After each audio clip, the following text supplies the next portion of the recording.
We are just about to go live now. What's up, everybody? This is Chris Mizo here. I talk about PC and tech. If you're into that type of content, make sure you think about subscribing or following the channel. I am very excited to talk about the RTX 5060 and the RTX 5060 Ti. I don't know how excited you really are because, first off, you got to look at the prices. The prices don't really look excellent for what they are. And the performance is, well, it's not exactly what we were looking for. In fact, the crazy part is the RTX 5060 and the RTX 5060 Ti has already sold out.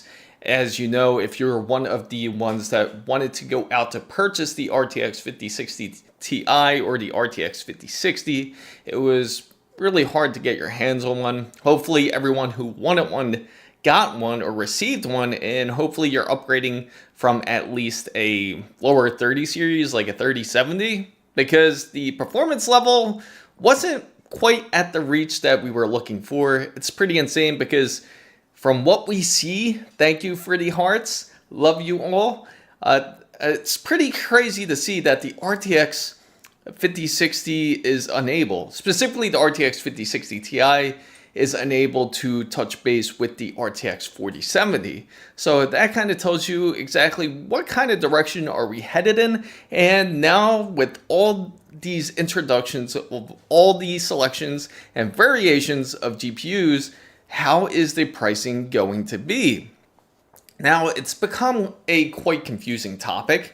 You're not sure exactly what to get, especially if you're trying to get a GPU for gaming.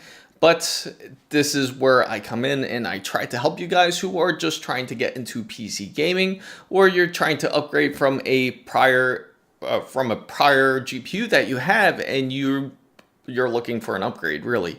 So that's what I'm here to help you with. Now, the 5060 Ti, it's not really the best option, I would say. If you're going to upgrade with a Nvidia card, I would at least recommend the 5070 Ti, but then again, the price point isn't quite there. And again, it's pretty insane that the pricing for the RTX 5090 is where it is, because you're going to easily pay well over $3,000 for a GPU. And again, you will not really need all 32 gigabytes of VRAM. So John Neri comes in and he asks about if it's necessary to either have a 2-fan or a 3-fan AIO cooler. Now the question is, what type of AIO cooler are you looking for? And the second part is, what CPU are you putting it in? Or are you asking specifically for a GPU? Because they do have AIO coolers for GPUs as well. But of course, that's a little bit more modification. I haven't really looked in the 50 series as much, but I do know they do have them. What's up? Forgive me for saying your name wrong if I say it wrong. What's up, Ferreria? I can't really pronounce my R's too well. But welcome from Portugal. Appreciate the shout out. So let me know the type of CPU that you're trying to put it in. Is it a 9800X3D? Is it a Intel processor? Is it what type of processor are you trying to put this AIO on? And then I can certainly help you with that matter. And for everyone who is just coming in, I'm here just talking about the RTX 5060 and the RTX 5060 Ti. It's quite a bit interesting because both of these GPUs have their limits. For example, the RTX 5060 reaches up to 3,840 GPU cores, which is how much ray tracing that there is. Yes, thank you. You have a good night too. Oh, the Ryzen 7 9700X. Oh, what's up, John? I just realized. But if it's on the 9700X, I usually recommend something more like a 240 millimeter radiator, just for the fact that because if it is on a Ryzen 7 9700X, then you won't really need the full 360 millimeter radiator. I usually recommend those for those who are using it for like heavier tasks, such as like more workstation use, or even if you're using a larger processor with more multi-core functioning in it, such as the 9800 X3D, I would say you can get it for, or even a 9950 X3D would make more sense. But if you're trying to look for the best bang for your buck, honestly, you could get away with a 240mm AIO and you would be perfectly fine. There won't be any issues with your build unless you're planning to upgrade your processor in the future, because it is also rumored that AMD is going to have the 10000 series as well on the AM5 chipset. So that is the great news about it. So if you are thinking about getting if you're thinking about getting a 10000 series and getting a more serious processor, then it's always good to have bigger if you can. But if your budget says you could only get 240mm, you'll be perfectly fine, to be honest. So yes, shout out to Portugal. What's up, CTM? Welcome to the live stream. Welcome everybody for coming in. I do appreciate it. For everyone who's just coming in and not familiar with who I am Chris Mizo. I talk about PC and tech. Now, the biggest news today was the RTX 5060 and the 5060 Ti being released. Were you one of the people that were lucky enough to get one? Now, if you saw the pricing, whether if it was on Newegg or if you were on Nvidia's website or if you were able to get one at Micro Center, let me know. More than likely, if you were able to get it at Micro Center, you probably fared out pretty well. You probably had no issues whatsoever with the pricing, because some of the pricing is quite conflicting, especially when you take a look at them. I'll actually pull it up right here, and some of the pricing that I see it's quite incredible if you compare it to, say, like a 4070. Anyway, we're here to talk about the 5060 Ti.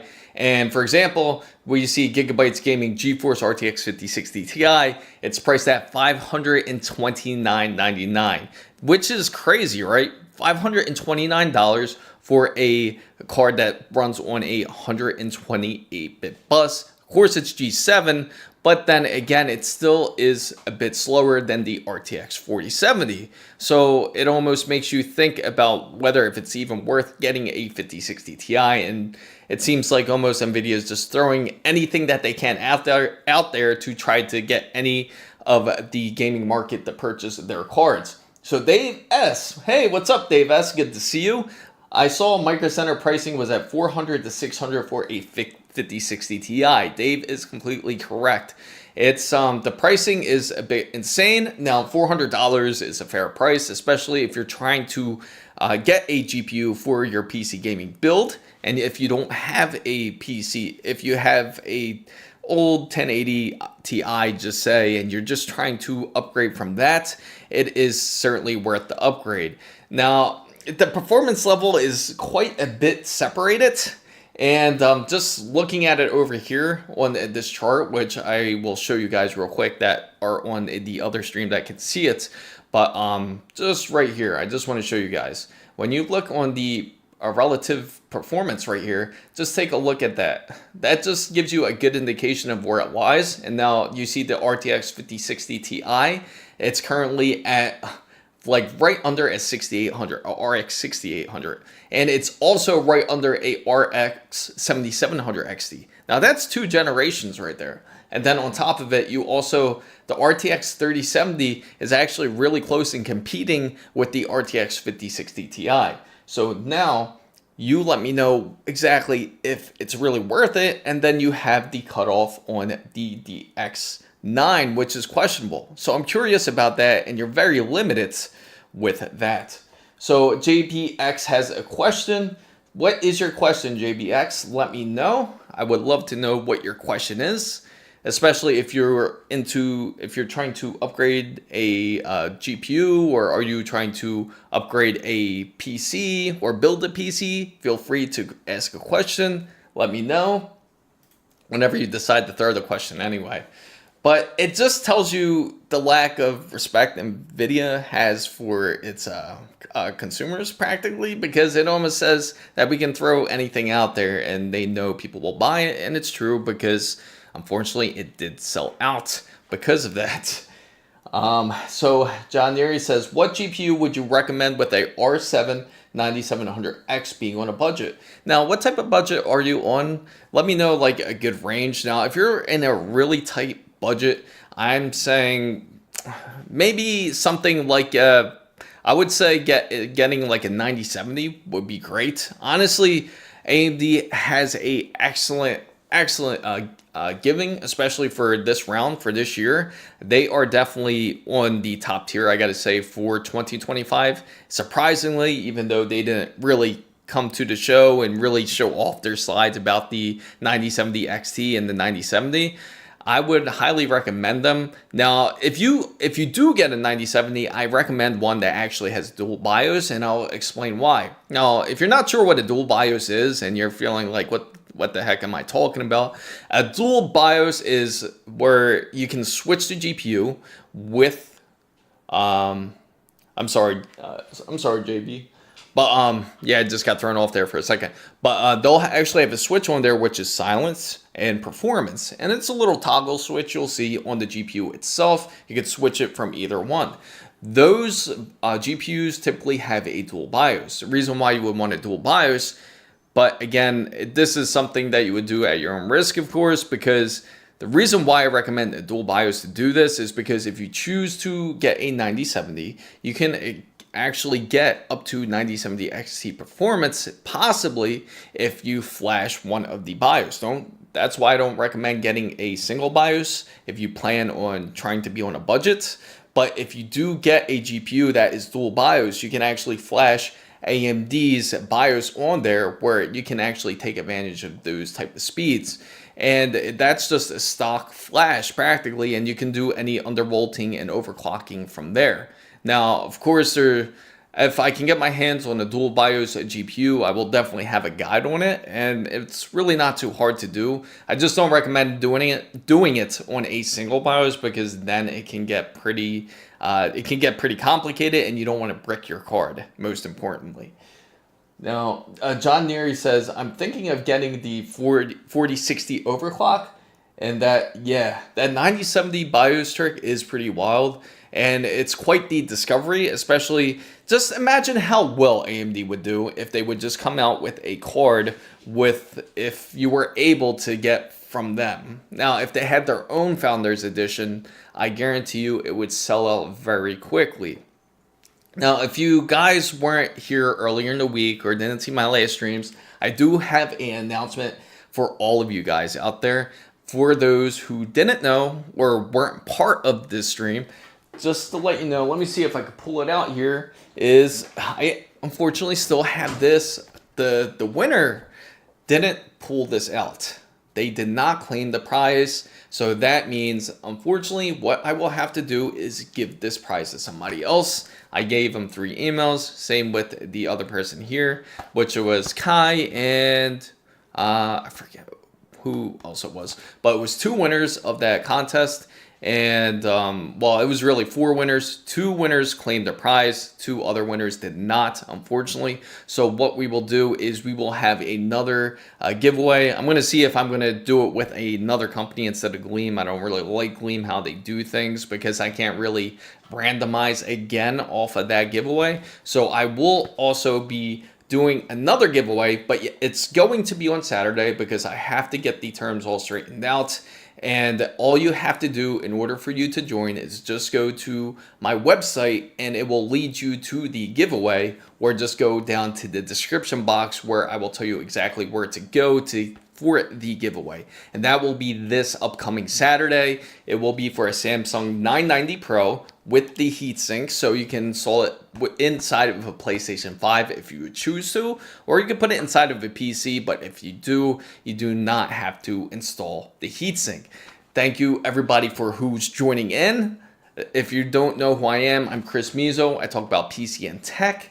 And right now we're just discussing about the RTX 5060 and the RTX 5060 Ti. If you managed to get one, let me know in the comments. I would love to hear what you think. So Dave says, Nvidia has them locked down. It would self-destruct before they let you unlock performance. Yeah, Nvidia has this really tight strap on their cards. It's really hard to get anything from Nvidia when it comes to their biases. I tried it with the RTX 3080 Ti and it just doesn't go. Oh, it really doesn't.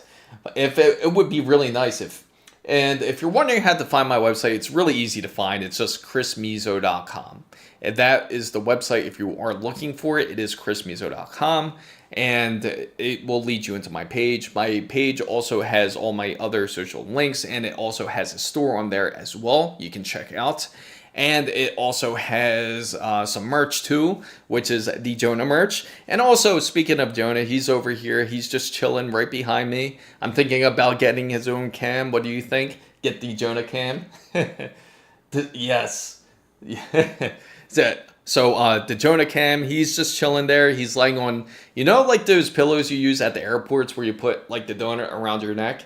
Well, he likes to use that, and he likes to lay on the floor, which I should definitely get a camera for him so you guys can see what he's doing. Right now, he's just chilling right behind the studio light. So he's just enjoying the fresh breeze that's outside. Thank you for all the love out there. Thank you.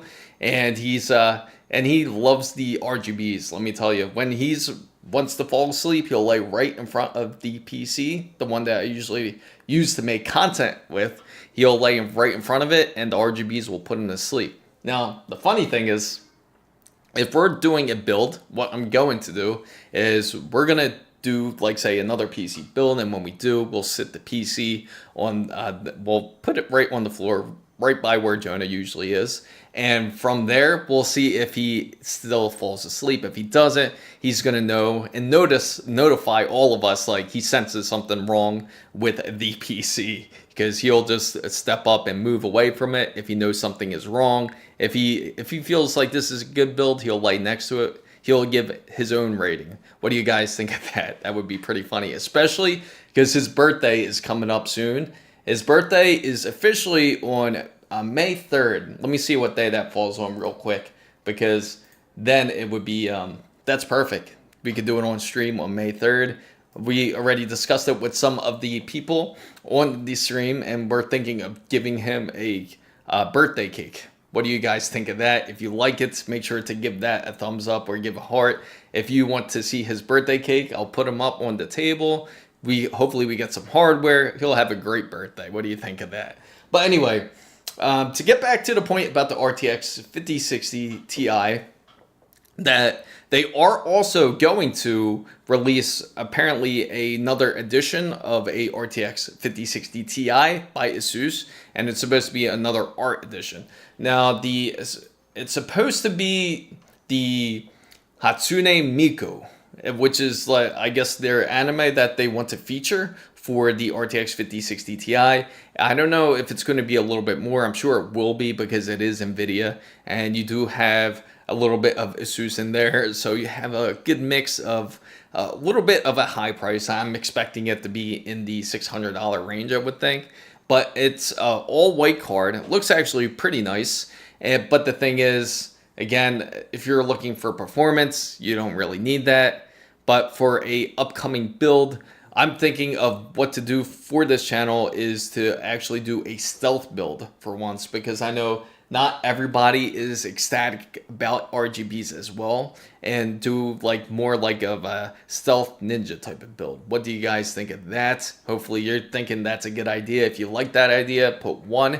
If you want to see more RGB builds, if you prefer more RGB builds, please put 2. Let me know that before we go ahead and step ahead and start doing a PC build that's all stealth, which it's supposed to be like almost like it's supposed to give a real clean look, and it'll be really nice to have a PC like that for those who are, say, in like a bedroom or something, because then the RGBs won't bother you, or it won't reflect off the walls or anything like that when you're sleeping, because that could get pretty annoying. Some older PC cases were like that, where they had this like really bright blue light, and you would just kind of tape it with electrical tape, because at the time there would be nothing to really cover or control those type of lights. But so for the RTX 5060 Ti and the RTX 5060, let me just go over real quick on the specifications so you guys get an idea of it. Now, it is 3,840 cores, which is for the ray tracing cores. Now, this is specifically for the RTX 5060. The RMUs go, I believe, up to ROPs. I mean, 40. It goes up to 48, and then their TMUs goes up to 120. So really, it's not going to be a large difference between the two, specifically with compared to the RTX 5060 and this 5060 Ti. They're practically the same there. The only difference between them is going to be the cores, which is the, I think it has, let me just go up here just to double check because I want to make sure I give you the right number. 4,608 cores for the RTX 5060 Ti. They both run on the same Blackwell chipset, which is GB206. And again, it's not going to be a large scale improvement, especially if you're coming from, say, like a RTX 4070.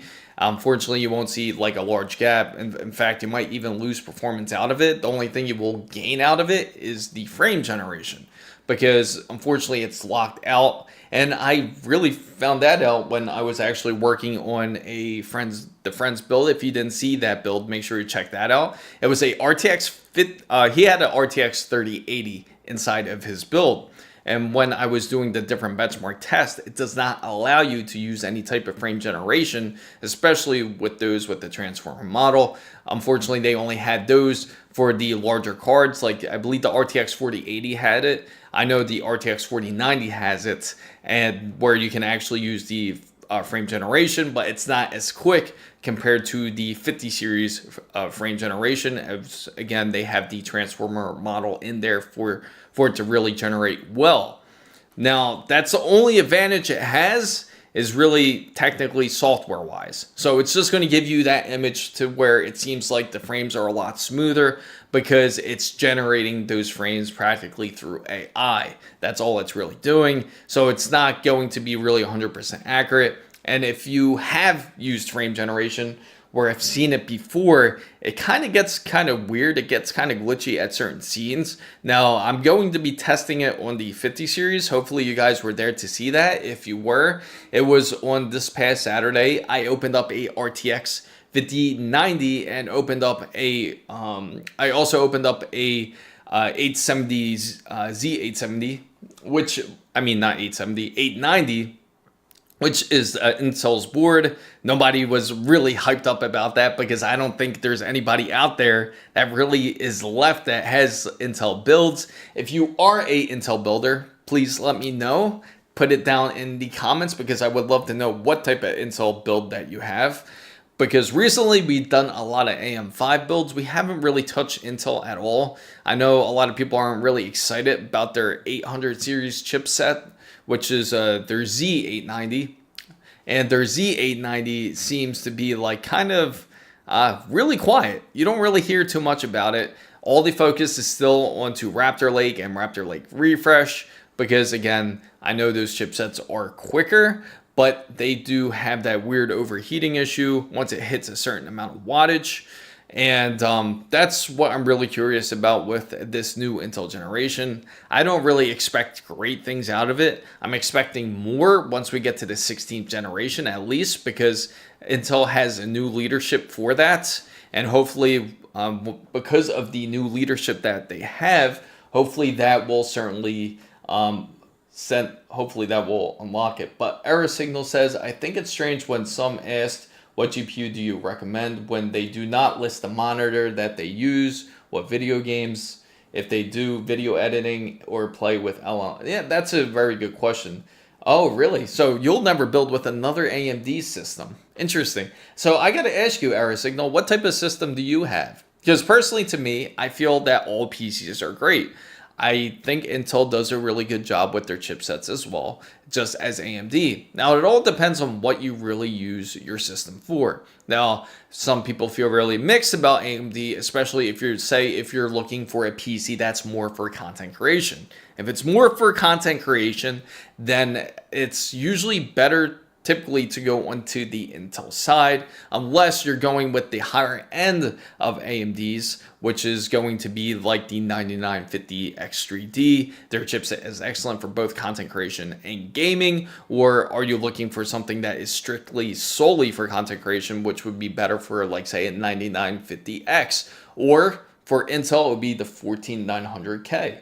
So, Error Signal, what type of build do you have? Let me know in the comment. I would love to know what it is, because and besides, what was your last AMD build, I gotta ask, because it's been quite incredible. I gotta say, AMD has done great. For everyone that's Team Red, let me know. Put 1 if you're Team Red. If you're Team Blue, put 2. So that way I get a good idea, a good consensus of everybody that is out there that has their PC. Are you either Team Red? Put 1. If you're Team Blue, put 2. Let me know. I gotta see out there, how many people do we have versus Intel and AMD? Again, put 1 for Team Red, which is AMD. Put 2 for Team Blue. How many likes whoever likes it, that is great. It doesn't matter to me. I am happy with any type of likes. So AMD is good for me. I just use a PC for gaming, non-content creation, nor mining. Oh, okay. Yes, I agree. AMD is good for me. I just use a PC for game. AMD is great for that. AMD is excellent for when it comes to gaming especially. And that is going to be very hard for Intel to beat on that side. So Dave says for one first AMD build after 4 Intel's PCs. And you got to mention how you like it, Dave. You got to mention how you like it compared to Intel. Thank you for all the likes. Thank you for all the hearts out there. I appreciate it to all of you out there. Make sure if you are enjoying the content, please also like it, or please follow or subscribe. And for anyone that is also out there on the other platforms, make sure you do. A nice, cool animation will actually happen if you do. So I'm testing that feature out. I'm excited to try it out. And of course, it features Jonah, the star of the show, as he's passed out under the studio light. So, again, so it seems so far we got 2 AMD builders. I think we have, I'm pretty sure error signal is 1 Intel. Yes, just an old Intel. See, I feel like the 14700 is an excellent processor. Now, I feel like the 14700, that whole generation between the 12th and the 14th gen is pretty good.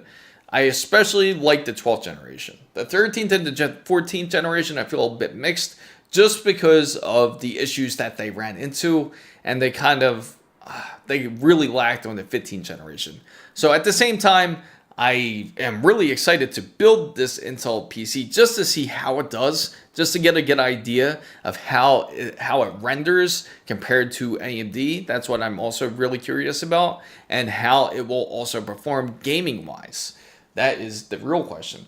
So Error Signal says, last year I built it just to play games, so I cheaped out and air-cooled it at most CPUs between 10 to 15%, 4K, then got into editing and AI work, and ended up back in the store buying a 420 AIO. Wow, that's a large one. Did your case fit it perfectly fine? Because I know some cases are a bit difficult to put in it's a bit difficult to put a 420 millimeter. Sometimes you got to modify it in order to do so, but it's really a pain. But I'm glad you're able to get it in. I got to ask, what's your temperatures like? And please share your build. And everybody who is out there, I do also have a Discord channel. If you're trying to find it, it's also on my webpage. It's on the very bottom. Look for the picture of the Discord. It's going to be at chrismizo.com. And you could join it. You could share your battle stations. You could also share your benchmarks. You could show your before and after. You are free to share with everything over there. Oh, hang on, guys.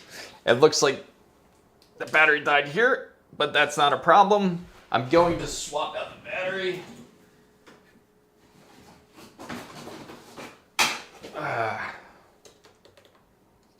Let's see. Apologize for that, guys. I am just putting the battery in. There we go. All right, perfect. I think we're just about to get signal back again. Apologize for that. Did not know that battery was that low already. There we go. We're back up just like that. A lot more prepared this time. I beat the stream this time. Because I was running into all sorts of issues. But man, I'm surprised that this USB cable isn't charging up the camera. I guess it's eating more battery than actual camera usage. But for everyone who does want to join the Discord channel, it's on my webpage. It's on chrismizo.com. Very easy, just like the name, chrismizo.com.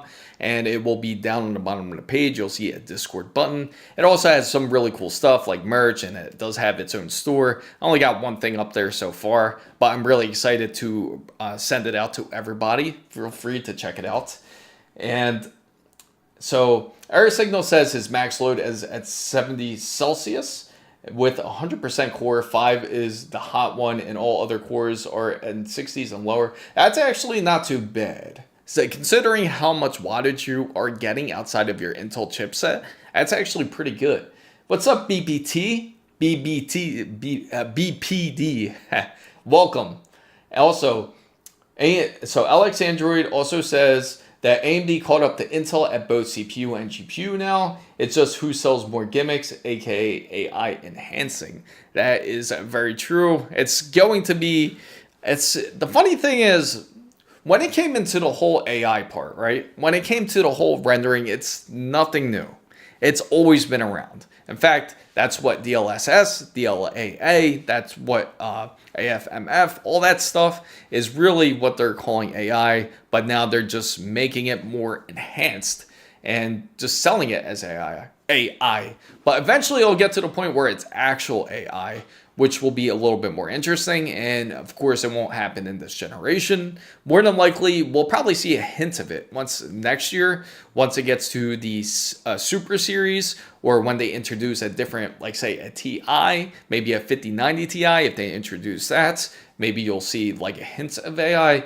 But once it gets to the more serious stuff, and I know Error Signal has an idea of it, it could actually be way more advanced. Like it could be a lot more efficient when it comes to gaming for sure, if that's the case. So yes, I do outside work. Hopeful line. I do have an answer for you.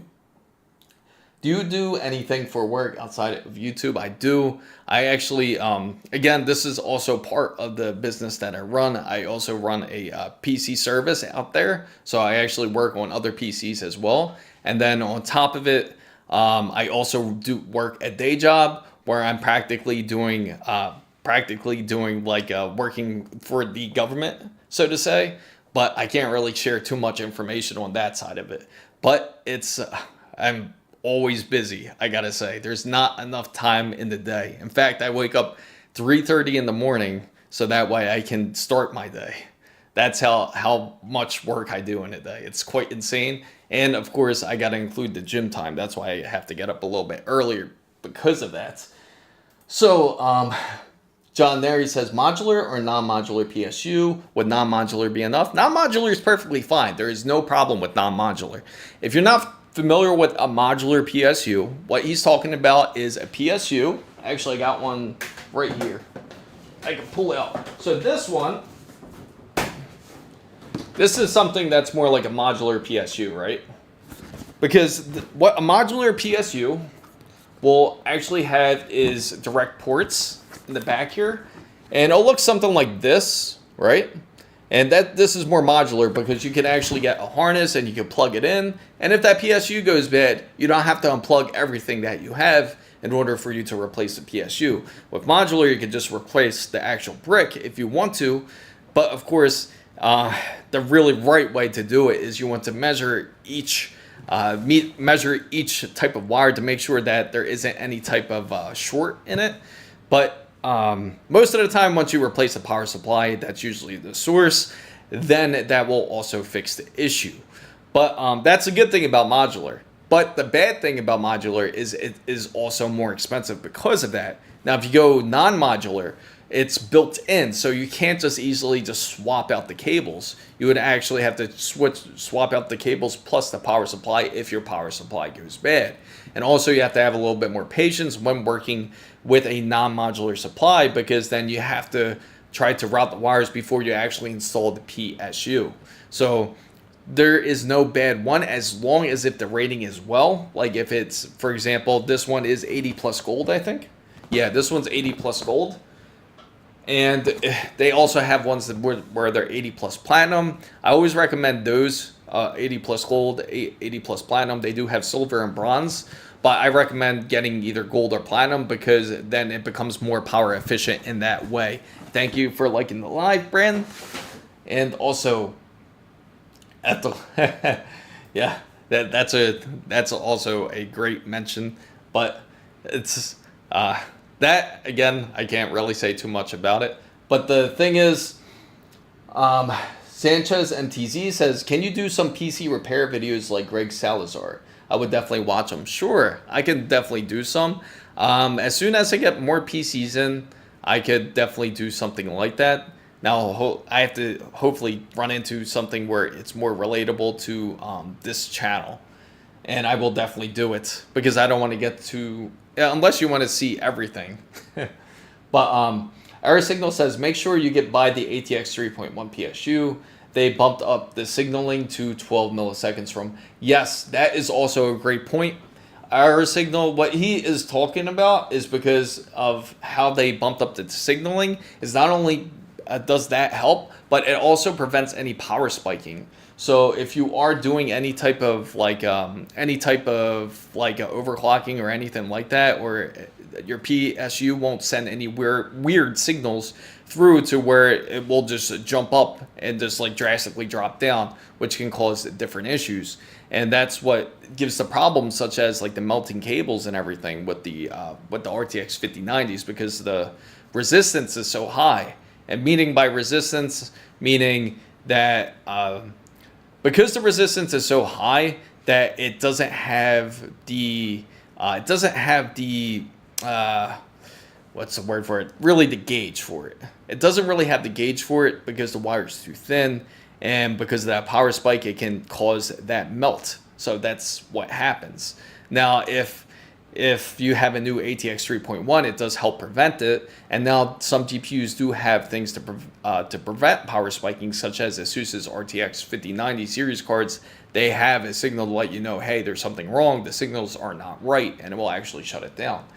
But so Hopeful says, I have a classic B450 motherboard with AM4 with a Ryzen 7 2700X, potential a 4770 Ti in the future. Would you say it's worth upgrading both the MOBO and the CPU to AM5 MOBO? And I just get the best AM4.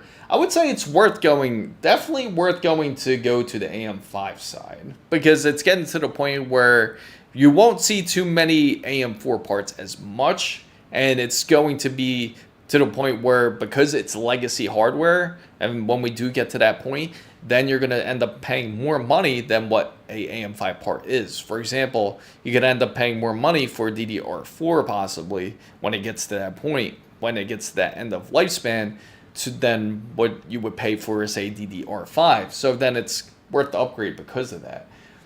Oh, I'm Real Champion. RIP to my 5800 X3D. It will always be remembered. I still can't believe that deal that they had at Walmart where they had a 9800 X3D. It was only $100. I would still get it. Even in 2025, I would still get it just to have it. And BBT also says, I have an X870i Strix motherboard and I am 4 BIOS update late. Should I update? Yeah, certainly.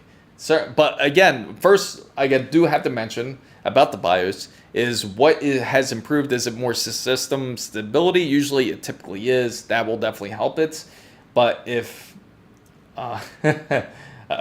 okay, so hopefully it said the answer. BPD says, everyone told me not to. I don't know why.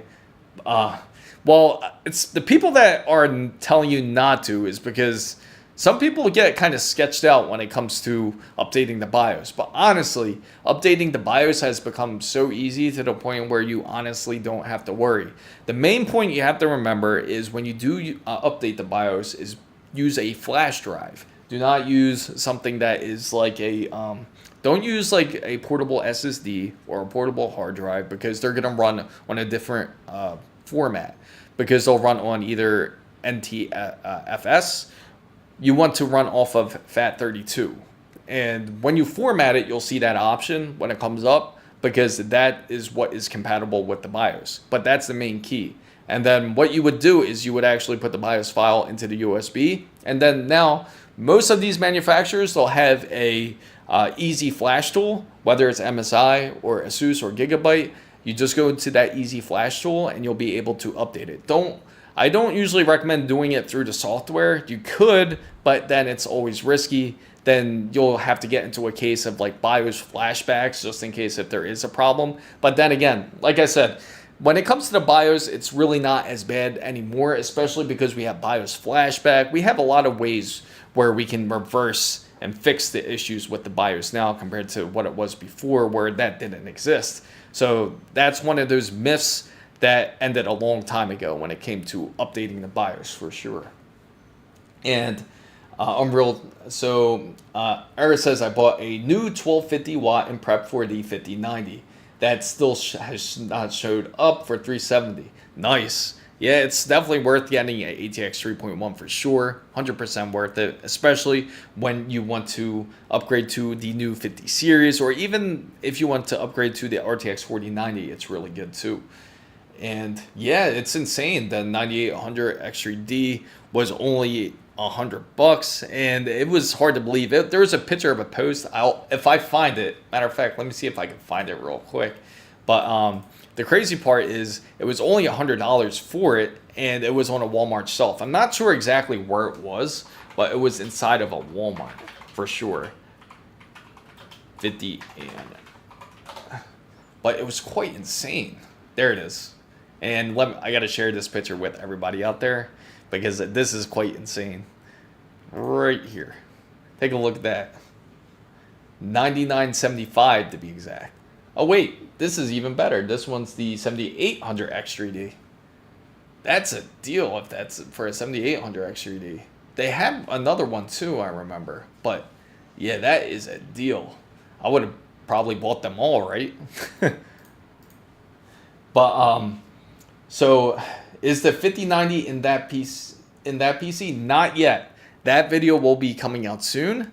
The 5090 video will be, I'm working on it currently, but it is right behind me, so you can see the 5090. And that was a mofo to put in. That really was. It felt like building a PC putting that in because of that extra fan. It kind of complicates things. And it really it took a little bit longer because the way the bracket is. I didn't use the old Gigabyte bracket that came with it. Instead, thank you for all the likes, JB. Good to see you in here. But it takes a lot more legwork now to install the newer cards. It feels like you're installing a PC into a PC almost at this point. You're installing fans, you're installing the harness for it, the ARGB wire, the fan wire, and then plus you gotta install a bracket in the back of it, and then you have to make sure to mount it. But I can say for sure, when I did remove the GPU, I actually had no issues with the case, and this was the Corsair 5500X case. And with the Corsair 5500X case, I did not have an issue taking it out. Again, when you do remove it off of a ASUS X870E, the Crosshair Hero, you do it from the back end first. You don't do it from the front end. You do it from the back end, and it will just come out. But again, maybe this case had more room than other cases because I've heard others where they ran into the issue to where they had problems pulling out the X870E off the X870E. And this is like one of the first ones that they really came out with, so I still have that metal trim onto the bottom of it. But Our Signal says most AMD consumer CPUs users do not know the chip was streamlined to have high frames at low res. But yeah, it really does. It really does change fast. Also, I have a 3.0 PSU, and that's also great. Anything that's ATX 3 or ATX 3.1, they're all great for a PC case and great for a PC build. I highly recommend going to ATX 3 or ATX 3.1 at this point. Don't really bother with the older stuff because at this point, they're practically now legacy hardware at this time. Now, Hopeful Line says, a 9800 X3D here in the UK where I live is an incredible $600, 6 times the price than just for one is absolutely insane. Agreed. I feel the pricing has gotten really crazy. I got to show you guys this. In fact, the pricing is so crazy, right? When it comes to hardware and everything, I have to share this with you guys because this might shock you, this might not shock you, especially with the pricing of PC hardware. Now, for you guys on TikTok, I know you guys can't see it, but what I'm showing now is the pricing, how much it has changed everything. And this is what the pricing is now for a Logitech G Pro X Superlight 2. Currently, the pricing for it now is $179.99 for a 2-year-old mouse, which is a bit crazy. Oh yeah, you got the same chair at work? It's a great chair. I really love this chair. I actually bought this used because it's, again, bit on the high-end side. And this chair, I got it for like $400, I think, off of Facebook Marketplace. It was a great deal, and I had to pick it up. And I highly recommend anyone out there who is looking at a Herman Miller chair, get one. It's 100% worth it. It feels so much better compared to like sitting on the cardboard boxes like a gaming chair, allegedly. The ones where you sit on and it just is really rough. And oh, nice. That's a great one. Also, I always wanted, and ironically, I've always wanted to try the Embody, the Herman Miller Embody, just because of how dope that looks. You can just sit on there like any way you want. And it's a large chair, but I don't know how comfortable it is. I like the breathability of these chairs because you can actually put a fan behind you and you can feel the wind compared to like those leather chairs where you just it'll just leave your sweat marks just sitting in the chair from it all day. And that could be a pain. But that is a bit insane. So anyways, catch up with you later. I'll have to play video games with my friends that are a part of the CIA. Awesome. Have fun. Also, what do you guys think about that for hardware wise when it comes to Logitech? They already raised up the prices for it. With Newegg, another one which is quite insane. I've seen them mark up the prices for the RTX 5070s, and they've marked them up as high as $950 for a RTX 5070, not a Ti, but then the Ti is just a little bit lower than that. I have the G Pro wireless. I like it. People are saying it's really one of the best mouses that they have, or mice that they have for the for Logitech compared to the G502X. The one that I currently have is this one here, but usually I use this one more for like my creative stuff. And I used to use it more for gaming because I like the extra buttons that it does have. It has the extra macros you can program into there. And I would used to use it for different settings, for whether if it's on first-person shooters such as Call of Duty, or if I was in a game such as like something like Baldur's Gate 3, where I would put different macros into it too. But the only thing is, I noticed the difference between this.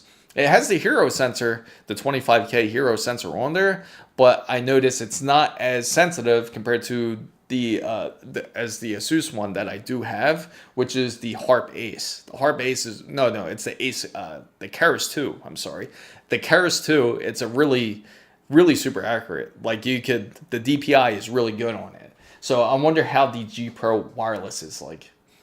It was not too pricey. I think I paid $60. That's actually a really great price because a lot of gaming mice, you would think they would look like super crazy, but the gaming mice, like for example, I got from ASUS here, is something like this. It just looks like a very ordinary mouse. It looks like a $20 mouse, right? But for this mouse here, it's like I think it was $150 for this mouse. But luckily, ASUS did provide this mouse for us to give it a review. It's a great mouse. I really like it a lot, and now I use it for my dedicated for my gaming rig.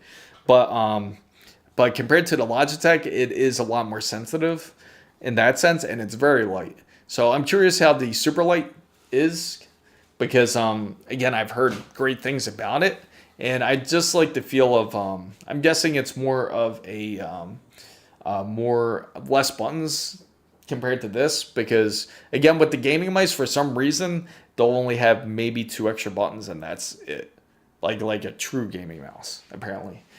But again, when it came to the RTX 5070s, which I will look up real quick, the RTX 5070s are priced up significantly. I mean, some RTX 5070s cost more than a 5070 Ti. Now tell me how that makes sense. And let me see if they really corrected the price, because I even put sold by Newegg to make sure that it wasn't one of those weird retailers that Newegg has where they just outprice everything. And it looks like, yeah, it looks like they fixed it somewhat. Yeah, they fixed it. Because earlier in the week, I'll show you what it looked like. Because I actually have it right here on my page, which is pretty funny. And it is quite significantly priced. So Unreal Champion says I play on a controller. I wanted a wireless mouse that didn't suck like my old Corsair. Yeah, the funny thing is I did a review on those Corsair mouses and they have not been very good. They have not been that great, I gotta say. If you tried Corsair's mouse, like the Dark Pulse, I think it is. Was it the Dark Pulse? It's almost like a knockoff of the Logitech of this one, like the Hero mouse, the G502, but it just isn't there. And the switches are a little bit cheaper. I can't remember the name off the top of my head, but the switches are a bit cheaper compared to what they use for the Logitech mouses. And Unreal Champion Unreal Champion says I had 2 Iron Claws and they both broke the same way. And that's the problem. They have an issue. A lot of times it's with the switches, and the switches will typically break on them, which can be quite the problem. Now, let me see here. Right here. So I'm going to share this with you guys. This to show you like what it was originally. Now, you see for that Zotac Solid OC GeForce RTX 5070 that I actually just put in over the weekend, if you didn't see that long format video. And so I just said for fun here, I said, think they'll price match it at Micro Center? I mean, think Newegg will price match Micro Center just for just to be funny, because as up here you can see I put sold by Newegg, and then right here is this Zotac Solid Overclock Edition, which is 12 gigabytes, and it does have, and it's for $949. But if you look right under it for the MSI Ventus, it's $899. So you could literally buy a better GPU for cheaper, which makes absolutely no sense at all. Tell me how that makes any sense. Now, Unreal Champion says, call me champ. Yeah, Unreal sounds like, yeah, that's true. Yeah, that's a good idea. I could call you just champ. That's a good idea, because then I won't, again, I feel like I always have problems saying my R's. I don't say my R's too well. And so what are your thoughts about the RTX 5060? Everybody who is just joining in, I'm Chris Mizo. I talk about PC and tech. If you like this kind of content, make sure you stick around, because this is what we talk about. If you need help with the PC build that you have, you're trying to figure out an issue, please feel free to ask. And also make sure you check out all my content, because this is what we do. I look over at different hardware, and I also look at different PC builds to get a good idea of where the pricing is, to just share what is really fair for when it comes to pricing, especially because if you're looking to buy a PC build, like I tell everybody out there, you don't have to go max out at a RTX 5090. You don't have to get the best graphics card, the RTX 5090, which more than likely you're not going to fill up all the VRAM anyway if you're just using it for gaming. But again, you can build a PC for easily, like a great PC, for about $1,800–$1,900. You can certainly do it, especially if you're thinking of switching from a console. Now, Champ says, I told my son to buy the 5060 Ti 16 gigabyte. He has a 1440 240 hertz monitor. I think that will do the trick. I think it will. I think it certainly will, and especially is he playing games such as Fortnite, and probably he's probably playing those type of games as well, because those type of games you don't really need. You really, I'm telling you, everybody out there who plays games like Fortnite or Minecraft or any of those type of games, you really honestly do not. Oh, I apologize, champ. Anybody, but I was just saying, anybody out there who has knows somebody that does play Minecraft or Fortnite or any of those type of games, you really don't have to go for a RTX 5090. You could easily opt in for a RTX 5060 Ti and you would do perfectly fine. So, okay, I apologize about that, Sam. But no, but I agree with you. You're thinking correctly, because it also does depend on the monitor that you use. If you're trying to output 4K resolution, or are you trying to output at least like ultra-wide, which is 21.9, like a 1440p resolution. They do have 1440p monitors where they're more like 27-inch ones. Oh, okay. Yeah, esports makes sense too, because if he's playing, say, like games like Counter-Strike's also a type of game where you don't really need, it's not really graphically demanding. And that's another issue that we're running into, is that we need to get to the point to where game developers start to optimize their games, because it is not looking too good. If you're wondering what I'm doing, just solving the TikTok puzzles that they're giving me. There we go. There we go. But if you are playing games like esports such as Counter-Strike and you're looking for more of high refresh, but you're not putting it on a large display, then a graphics card like a 5060 Ti could do. Even what a RX 7700 could do. Or even a 6600 could even do. Now, again, you want to look at the specifications of the type of game that you're playing. Now, don't expect this out of Last of Us 2, because Last of Us 2, for example, that just got released on PC, not very well optimized, and because of it, it's going to demand a little bit more power. So if you know the type of game that you are playing, make sure to check out the specifications, because then you have an idea of where you want to start your build. Get a list of 5 or 6 different games that you play and get the specifications for each one of them. Then you'll have a good indication of where you want to build your PC. So, do you have the hard to run games like, i.e., Alan Wake? Yes, I certainly do. But I haven't played Alan Wake just yet, or Last of Us 2 just yet, because I wanted Alan Wake 2 specifically to go onto Steam first, because I don't really like going to other launchers. Last of Us 2, I haven't just downloaded it yet or played it yet, but I would love to, just to get a good idea. Well, to get a good indication of where it is, I'll just give you an example of where Last of Us 2 specifications are. Now, if you're looking to play a game like Last of Us 2 Remastered, and we'll look up the specs, because then say you're building a PC for that specific game. Now, if you're building a PC for that specific game, it will require at least, let's see here. So now, what the minimum is. This is just the minimum. You're just trying to run just so that way you can play it. So the minimum it recommends is at least a i3 8100K with a Ryzen 3 1300X, which is really minimal. That's super minimal. The RAM is 16 gigabytes they recommend at least, and a GTX 1650. Now, the dedicated video RAM it recommends is at least 4 gigabytes. And last but not least, the OS it recommends is between Windows 10 or Windows 11.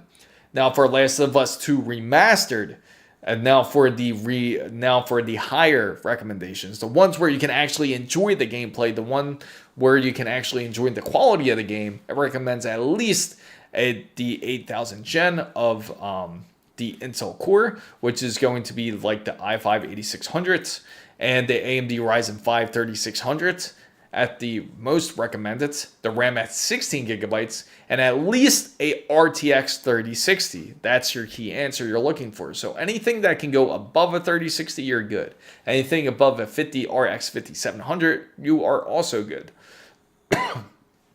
Now, the dedicated video RAM, it recommends at least 8 gigabytes. So from then and there on, you know you will be at your cap, when, especially if you're going for a 5060. So you want to go for 5060 Ti if you want to be able to game comfortably onto Last of Us 2. Now, I do agree. I feel that the older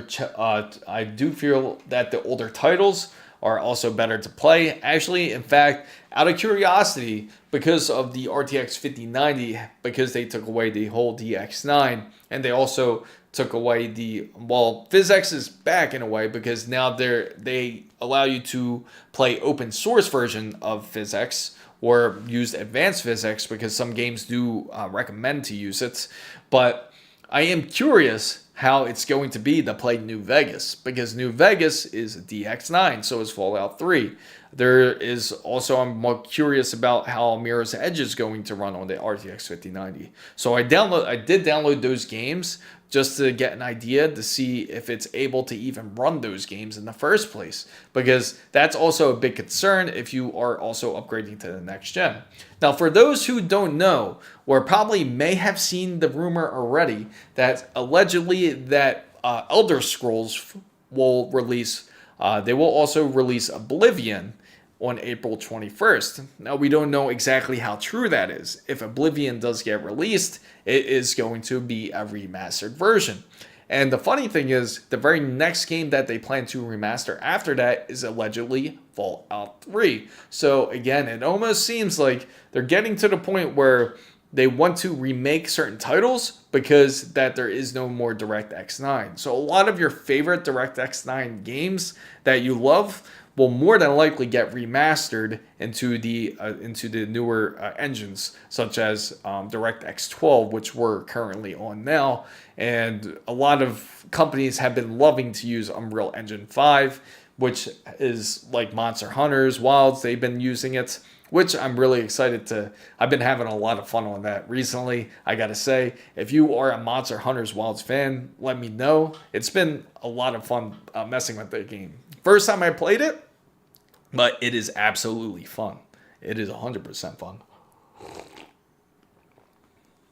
Gotta get a little bit of caffeine in there. But anyway, going back to the RTX 5060. Now, for also another thing about the RTX 5060, if you do get it, make sure to upgrade your driver. They finally released a driver to where it will fix the blackout screen issues. For those who experienced the driver issues when it came to the RTX 30 and the 40 series where the screen blacked out when you updated it, today is the day where Nvidia actually released a driver out there to where you can update it to where it shouldn't black out, where it fixes a lot of those issues. So if you do have a Nvidia card, you can certainly update your driver and you will be good to go, and it should fix the issue. So for those who have those problems, make sure to update to today's driver. Check it out. It's going to be a game-ready driver. So any blacked out issues or any weird issues that you have with your RTX 30 or 40 series, it should fix it. No more using December's firmware, December's drivers anymore. You could now finally go into 2025. And it only took Nvidia 4 months to fix it, but all is well if it does work.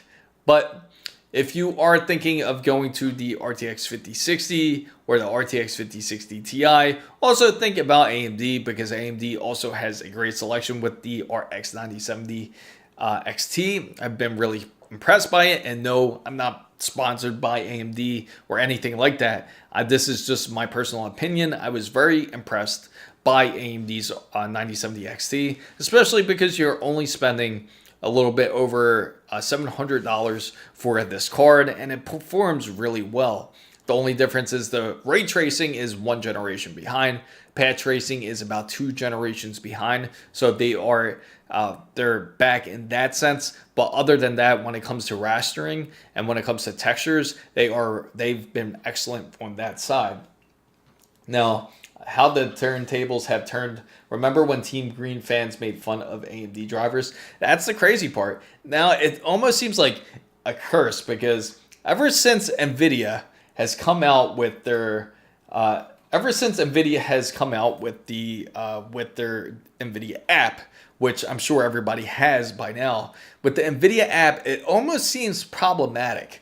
Like anytime that it actually caused frames to drop. If you had the Nvidia app originally, there was problems where you almost lost about like 5 or 10% performance. And then finally they pushed out an update to where it was perfectly fine, and it was all because of the game filters. You actually had to go in there manually to turn them off, otherwise you would constantly have that issue. So Nvidia did fix that side of it, and then soon after came those different firmware issues. But I'm glad that Champ has been stable with Nvidia's app. And the funny thing is, during the beta period, I gotta say, during Nvidia's app, there was no problem. Like, for everyone who was in the beta period of Nvidia's app, I experienced no problems. It was great. But once they went official, that's when the little issues I've experienced, such as that. But ever since then, they've updated it a few times, and it's been better since. But there have been like weird issues. Thank you for the hearts. I appreciate it. So feel free to ask if you have any PC build questions. If you got a RTX 5060, let me know. Put it down in the comments down below. Let me know how excited you are for it. If you got it from Newegg, if you got it from Micro Center, if you got it for a great deal, because some of the deals that what I've seen on Newegg has been a little ridiculous for some of them. Now, some of those RTX 5060 Ti's, like specifically, I think it was Gigabyte's one, $549 for it, which is a bit high. Now, the thing is, I joke at least, when it comes to the pricing, when Nvidia ever says the pricing, when they say it's $299 for a RTX 5060, it's never really $299 because you have to multiply it, and everyone forgets the variable for the multiplier, which is times the AIB. So whatever the MSRP is from Nvidia, then it's times the AIB, which is whatever they cost. So it's going to be at least about $350 or $400 for a 5060, and then for a 5060 Ti, it's going to be at least a little bit over $500, or even a little less than $500 if you're lucky to get one. If you are lucky to get it, yes, champ. The 5060 just got released out today. 5060 Ti is not released. I'm sorry, the 5060 Ti has been released today. Now, the 5060 has not been released yet. The 5060 will be released in May. For those who are looking, it does exist. The 5060 is out.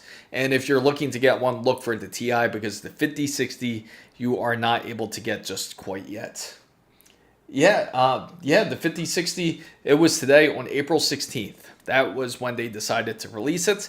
In fact, the great thing is, Champ, actually somebody was just asking me how to get one, and I recommended him just to go on Newegg. Newegg's honestly the easiest place to purchase a GPU compared to all the other retailers. If you compare Best Buy, if you compare, unless you have a Micro Center close to you, that would be the next easier step. But then again, I don't know if you're going to be willing to wait outside a Micro Center out for 8 hours, because you will have people waiting out there to get the card.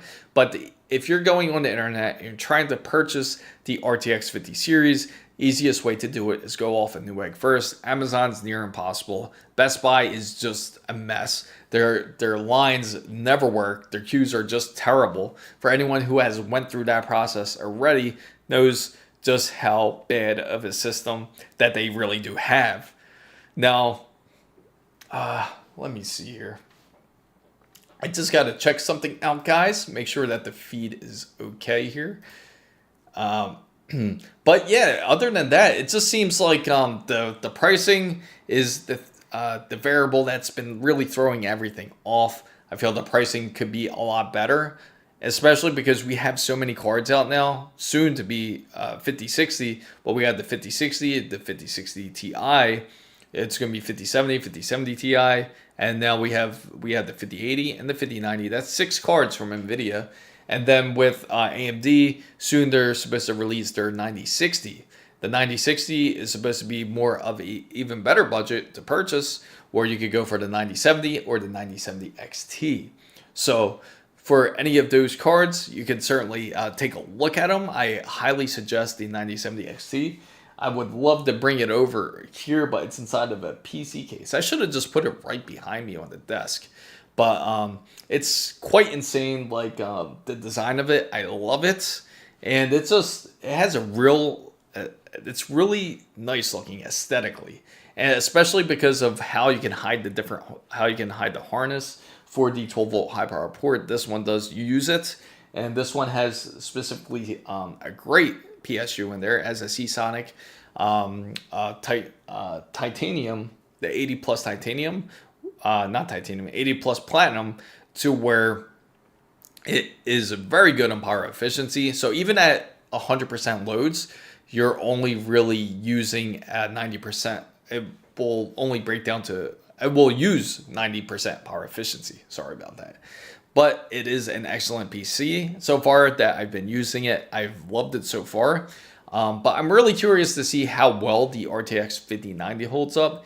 And it's funny because testing the RTX 4090, I just forgot how much wattage the RTX 4090 really does take up. But it kept maxing out like around 450 watts.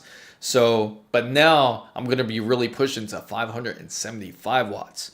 And I'm even questionable about the PSU that I'm using. I'm using a 1000 watt PSU in there now, which I really don't like doing because that's like the minimum required one. So John Neri says, do you think the prices of the 40 series will go down now that the 50 series have now been released? It's supposed to be down. It's supposed to be a lot more fair in pricing. But because of how high the pricing is for the 50 series, it almost made the 40 series gain value, ironically. Because say it gets to the point where the market gets more saturated. Say more people do have RTX 5080s and 5090s.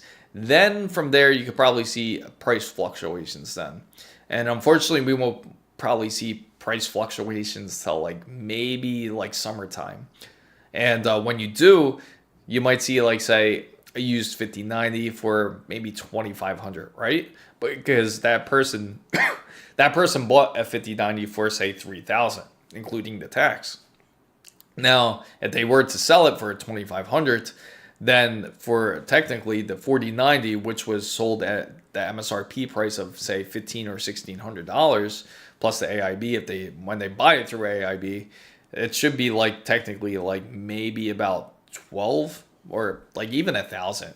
But now because of how high the pricing is, it just seems like the value of it of the RTX 4090 just say will kind of practically hold the price range for where it's at now. So you might see a RTX 4090 easily for like maybe about 1,300 to 1,600 about, which is insane because at the time it was only $1,500 a purchase, MSRP anyway. But JW Cruz says, I wish I could find a 5090, but yeah, I know. It was really tough, JW. Like when I went to go find this 5090, luckily I was able to get my hands on it. And again, like it was hard enough to try to reach out to the different companies that I work with and to try to get one, and they still have trouble. I even have trouble getting 5070 Ti's from them even, which is kind of ridiculous. But John says, sorry, what month will summertime be here? I'm sorry. So John, the meeting by the summer, it'll probably be like around June or July. So probably like 6 or 7 month wise. And then you can see like the price fluctuations change there. It should be more readily available, and there should be a lot more 5090s. It's supposed to be about, around this week, it should be a lot more coming in, like 5080s and 5090s. It's within this week or the next week, at least. But there's supposed to be a lot more coming in, and when it does, that could help fix the pricing, at least somewhat. But don't expect a big price adjustment just quite yet, just because of how messy the PC hardware market is. Even the funny thing is, as we mentioned earlier in the past lives, that even though the tariffs are in place, technically it seemed like tariffs would affect everything, right? Apparently, when it came to the semiconductors and everything like that, it was actually at 0%. So because of that, our hardware should actually not really be getting charged that much tariffs. So that should be fixed. It's almost at the point where some companies are just doing it to price gouge. So that's not fair for the consumer wise. They just use that as an excuse to overcharge their customers, which is a bit ridiculous. Now, I gotta say, when it comes to the GPU market, if you're looking for a GPU, I highly suggest to look for the specification that you do need, because Champ brought up a great point that do not buy a GPU that you feel that you need. You buy a GPU that you do need. So you want to look at the games that you've purchased first, look them up. You could easily look them up, say Last of Us 2, which I just shared with you guys. And if you look up those specifications, then you have a good idea of where to start your build at least. And honestly, you could really start your build from a really good point, like with AM5, with say even the 7000 series chipsets, or you can even start with Intel's 14th generation or 13th generation chipsets. They're also great. And then from there on, you want to figure out the rest of your hardware. Most important points though, when it comes to building your PC, especially now, and a most overlooked aspect is actually the power supply. If you get a decent power supply, you get especially ATX 3 or ATX 3.1, because again, it helps prevent power spiking, and on top of it, it'll help you future-proof your PC, especially for those who want to use it for things like such as gaming. Because if you use it for gaming, then you'll also be 12 volt high power port ready, and on top of it, you'll have power spike prevention on top of it, and it will actually last you a lot longer of a time, because many of those PSUs have like 10-year warranties on them now. So Harp says, I bought a B580 last week, playing CNC Generals with it. Command and Conquer. Yeah, that's a great game too. I actually miss playing that game. Games that they really had to bring back are like RTSs, because RTSs, I gotta say, are missed. Like a real RTS game, because back when Blizzard was in its heyday, that was when they had some really great hits. And I really miss like the days like when we had like games like Total War, and games like Warcraft 3, which were like prior to World of Warcraft and everything, but they were great games. But you don't really see them as much now. It seems like almost everything has like moved on over to into like phone RTS games. But when it comes to the RTX 5060, and you want to keep your eyes out on May, because again, that's when they are supposed to release their RTX 5060s NVIDIA. And then AMD will also be releasing their 9060s very soon. And again, they're very tight with each other. Again, I got to ask everybody out there, what type of team are you on this year, especially in 2025? Are you team red? Are you team blue? Or are you team green? Feel free to put it in the comments. I gotta know, because I am curious about everybody out there who is into PCs and tech. I have not met too many people that are team blue. So far, I've only seen one user that is actually team blue, maybe two, but I know for sure I've only seen one. And for everyone who is just joining in, I also do want to mention that there is also a free giveaway that is coming up. There was a free giveaway just in the prior weeks, but unfortunately they did not claim the prize. So there will actually be only 2 prizes this week that will be coming up on Saturday. Make sure you join the live stream for that. And for this live stream, it will be for the, let me pull it out here, which is the Samsung 990 Pro right here. And you can put it inside of a PS5, or you can put it inside of your PC. Well, if you put it inside of your PS5, you see that little black heatsink right there. Make sure to put that in, because you need to have a heatsink in for the PS5. Now, if you have it in your PC, you don't really have to put it in, because PCs have a decent heatsink built in, and you really honestly don't need to use these heatsinks that come with these SSDs, because they just are no match compared to the motherboard SSDs. So in order to join the contest, again, it'll be this Saturday on the live stream, and it'll be posted on the website and you'll go to www.chrismizo.com to check it out. If you want to check out the store, that's where you can also get the merch. It's also on the TikTok shop and the YouTube shop as well. And it is also has its own shop to where I also have PCs up there for sale as well. If you're interested in looking to purchase a PC, or if you can also request to build a custom PC. So I see Harp says he is Team Blue and Team Green. That is like one of the originals, I gotta say. When it came to PC building, that was always the top tier. Especially back in the day, you would always be Team Blue and Team Green together. AMD was like not the product that anyone wanted to put in. Especially, I gotta say, for, what was it? Like maybe about, it's been a while, like more like about 6 years ago, I gotta say. And they just ran everything. It wasn't until Intel started to run things into the ground after the 8th gen. Once it hit the 9th gen and the 10th gen, that's when it started getting sketchy. And Intel started to kind of go a little bit off red. So Radeon says he's Team Red. What about you guys? Let me know. Are you Team Blue, Team Red, or Team Green? I got to know. Because it's very interesting to see this. Especially the difference between when it comes to PC gaming and when it comes to either content creation. What makes you go to that side? What makes you go to Team Red? What makes you go to Team Blue? Also, if you've joined the Discords, pretty soon what I do plan on doing is we could do some interviews on live. So I will put you up on live. Just join the Discord channel. If you are looking for that Discord channel, it is on my webpage. It's on chrismizo.com. Just how it sounds, chrismizo.com, and just go down to the description, go all the way to the bottom. You'll see a Discord icon, click it, and it will join you to your server. Thank you for subscribing, Harp. Thank you. I appreciate it. But I do gotta say, I did really love the whole Team Blue and Team Green. Even, in fact, the last build, I gotta say, like one of the builds that I really enjoyed was that I did a 12900K with it was Nvidia RTX. I think it was an Nvidia RTX 2080 Ti at the time. And those two really went together. I think it was later that year that they came out with the 3080.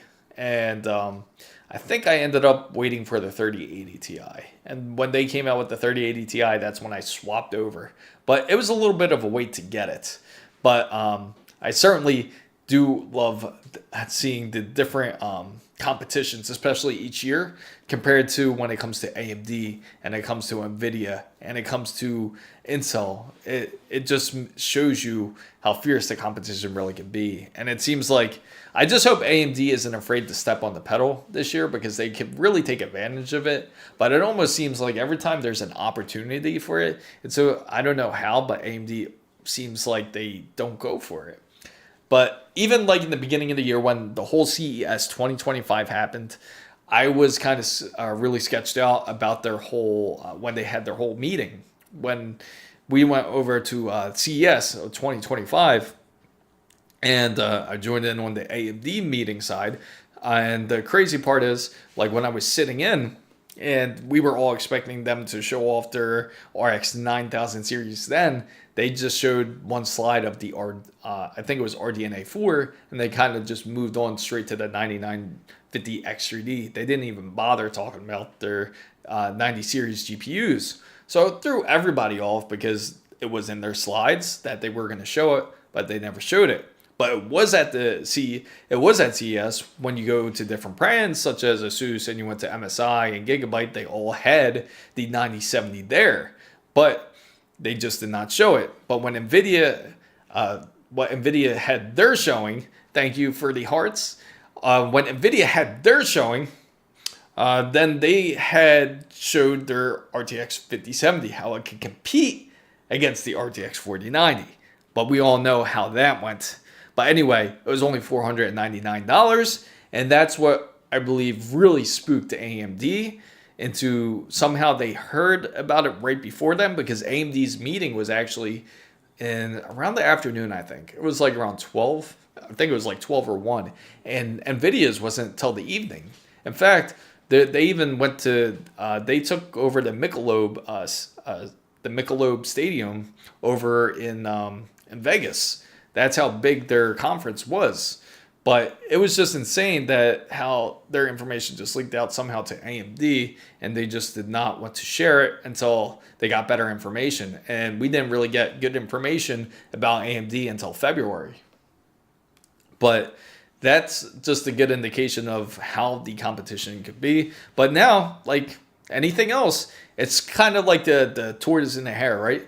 You have like the hare that's running all over the place, and then you had the tortoises in the back just trying to take his time at his own pace, trying to beat them.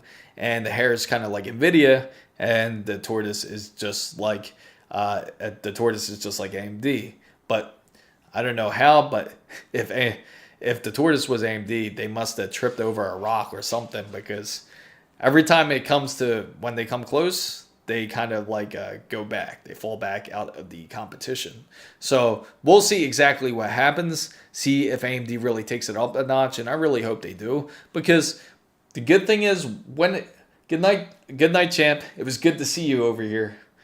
I gotta say, when it comes to the whole competition wise, the reason why it's good to have competition is because then that can cause more fair pricing. When there is fair pricing in the market, then you can expect cheaper prices. When you have one dominant force, such as Nvidia, and they know they can charge this much for it, and it sells out no matter what, that is a large problem. Because you know what that means? Next year, when they show off the, say, RTX 5090 Ti or RTX 5090 Super, just say, or 5080 Super, they can charge it at a higher price because they know people bought it at that price.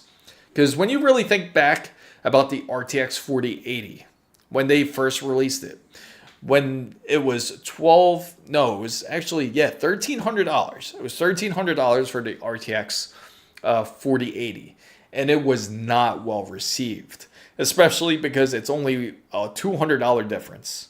Actually, I think it was $1,200, but it was a $300 difference between the RTX 4090 and the RTX 4080.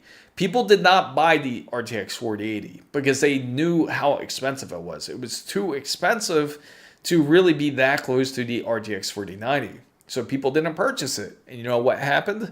Nvidia ended up dropping their prices $100. So instead, you could purchase a RTX 4080 for $1,100 compared to paying $1,200. And that's what honestly should be done. You should not buy a card just because it looks and sounds good, but you also have to think if the value is there.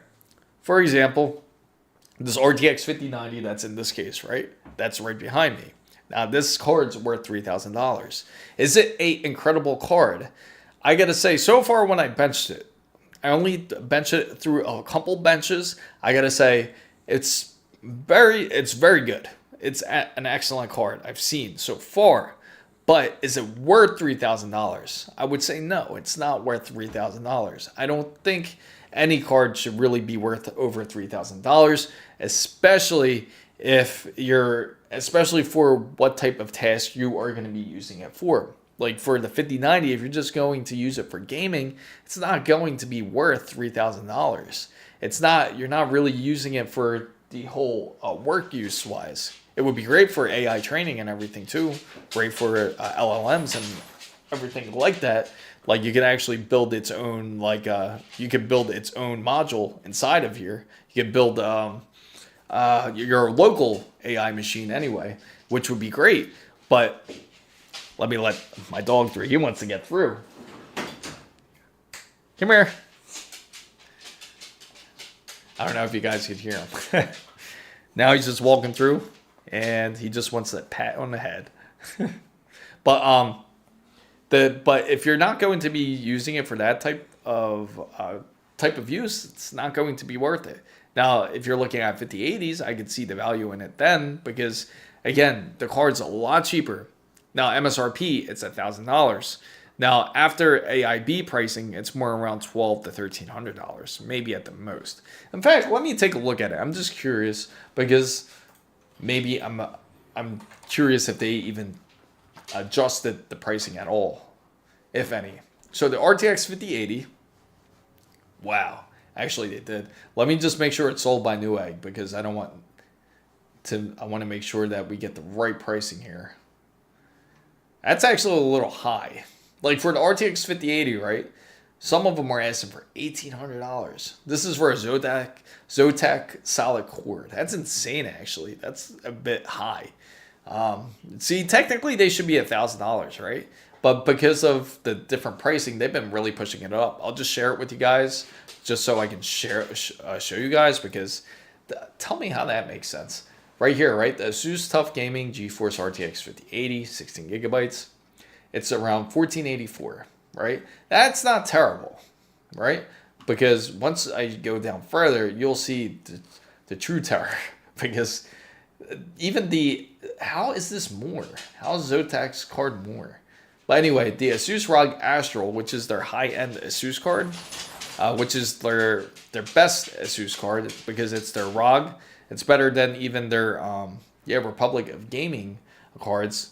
It is $1,649. So Dave S says Micro Center has 5080s for $1,400 to $1,600.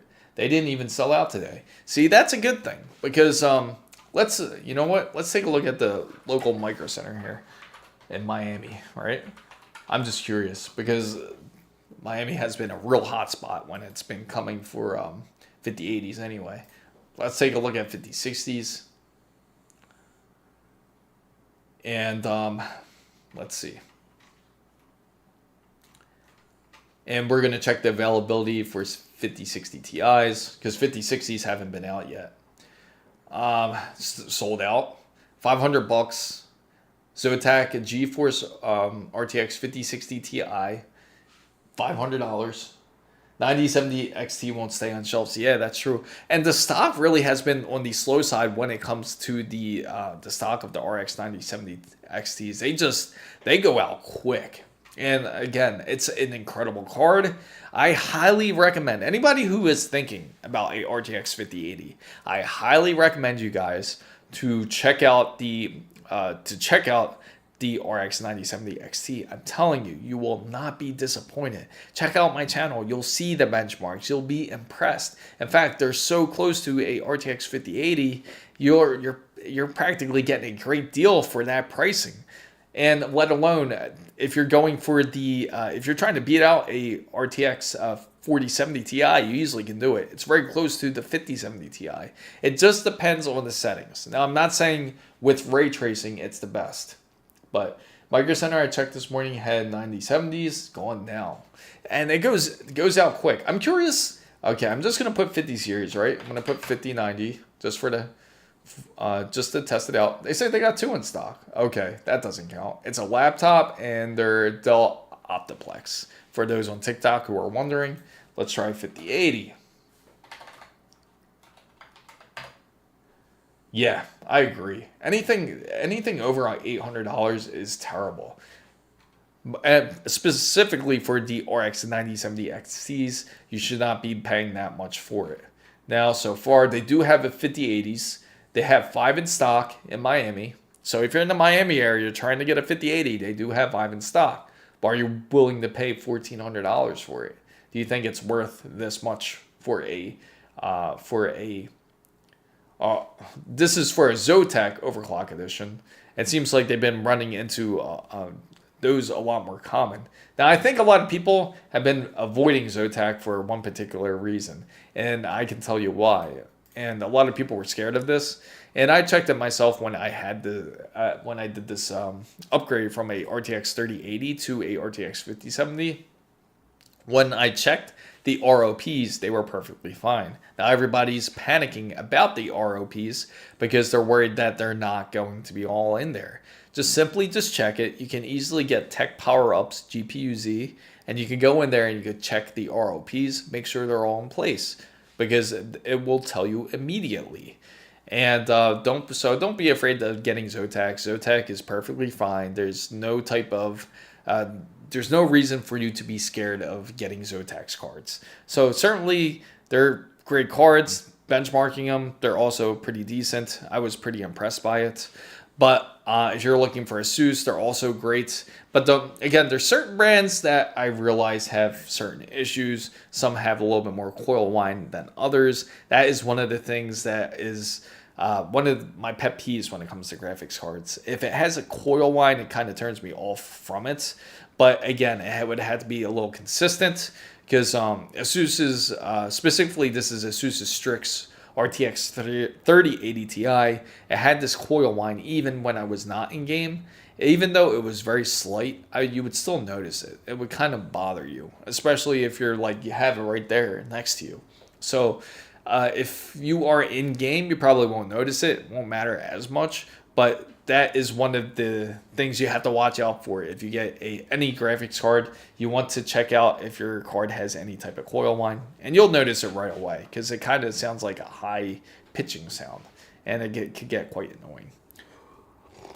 annoying. Now, so it seems Micro Center is certainly the #1 place to get GPUs for sure. Best Buy, you can forget about Best Buy because Best Buy doesn't have anything in stock. In fact, the best thing they probably have in stock is the 5800 X3D maybe, if you're lucky. Because everything they have for some reason is out of date. And it's honestly, and I discussed this with everybody out there who's been to Best Buy because they've been falling out. But I know one of these days I'm going to do a live stream with you guys. We're going to go to Best Buy to check them out, see exactly what they have, because you'll just get an idea of where they're at currently when it comes to electronics. It used to be a good store, it really did, but I feel like they kind of fell apart, especially after the whole physical media going away. Except for I just found out that they do still have physical games, but for some reason at the Best Buy at my location, it seems like they don't really have that many games. They seem like they only have like those end cap shelves, and it doesn't really have that many games. And it's a shame because physical games are also going away. I know a lot of people do not like that, but I gotta say, when it comes to Best Buy, is probably one of the last places I would look for a graphics card. Go Micro Center, check out Newegg, and also if you do purchase a graphics card from Best Buy, make sure it is online. Their online store is much better than their actual physical brick and mortar store because it just does not, they don't really have that great of a supply. Now, Walmart is actually improving. Target is also, I wouldn't say Target's that great either, but I would say Walmart's pretty good when it comes to PC items. They actually have things like, they actually have Razer keyboards, Corsair mouses, and they also have different items such as different hardware as well. Just as I showed you guys, they had a 7800 X3D on sale for like $99, which is insane. And you never know. So check out your Walmarts and everything too. You might be pleasantly surprised. So if you're there just trying to pick up something, just stop by the gaming section and the PC side. You may be surprised what you find because they do have some good treasures over there, especially if you're looking to upgrade your controller or if you're trying to switch over to upgrade a piece of hardware. It's one of those underrated places to check out is Walmart.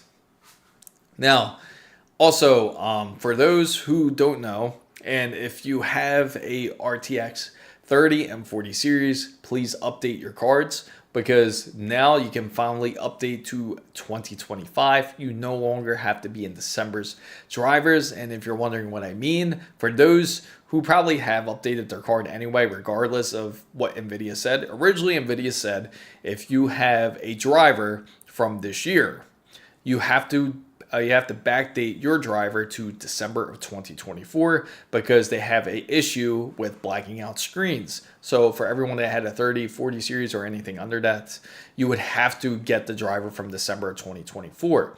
But now Nvidia did release a new update for this today because of the RTX 5060s for the RTX 5060 Ti.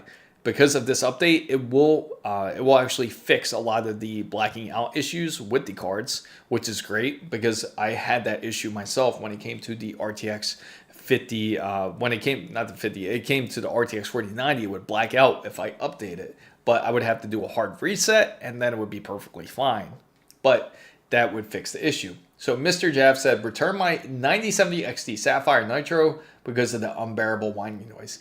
I mentioned that too, because with the Sapphire Nitro Plus, I love that card. It's actually an excellent card. Now, the only problem is once you go into game with the Sapphire Nitro Plus 9070 XT, it can cause some coil line. And he knows, so Mr. Javs knows exactly what I'm talking about. When you are into game, you will hear it immediately. And it can be quite unbearable, especially if you don't have headphones on. Now, if you don't like that type of sound, that's another card you probably would want to avoid if you're very particular of having a silent PC. And speaking of silent PCs, to everybody out there, I was thinking of doing a stealth build instead of going with a RGB build. Because if you agree with this, let me know. Put 1 if you want to see that. Put 1 for yes, 2 for no if you rather see a RGB build. But I'm thinking of doing a stealth build, and I've been talking to other people about this too, other managers, right? And to try to get parts for this. And we could do a stealth build with no RGBs at all. And the main focus, especially because we don't have RGBs anyway, so it doesn't matter as much. So why not do a build to where it is silent and quiet? Almost like a ninja build. It'll be like stealthy plus ninja quiet. That would be an excellent PC, right? If you agree with seeing a build like that, put 1. Put 2 if you're not really interested in seeing that. Let me know, and we can continue on doing a different type of RGB build, and we can try that out. And because I am excited to do that for sure. And I gotta say, for sure, another time I gotta do, or what I'm excited about, is that I want to do a PC build on like a live stream, but it might be a little bit difficult because my studio is a little bit of the smaller side, so I would have to figure some things out and have like different camera setups and everything. But if you would like to see a stealth build, put 1.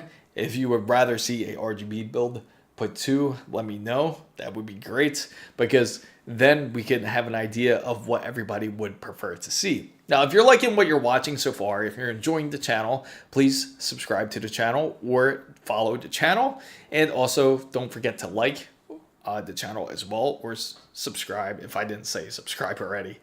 And it seems that Jonah's chilling right next to me. He seems to be doing very well. He's actually laying right next to the power supply.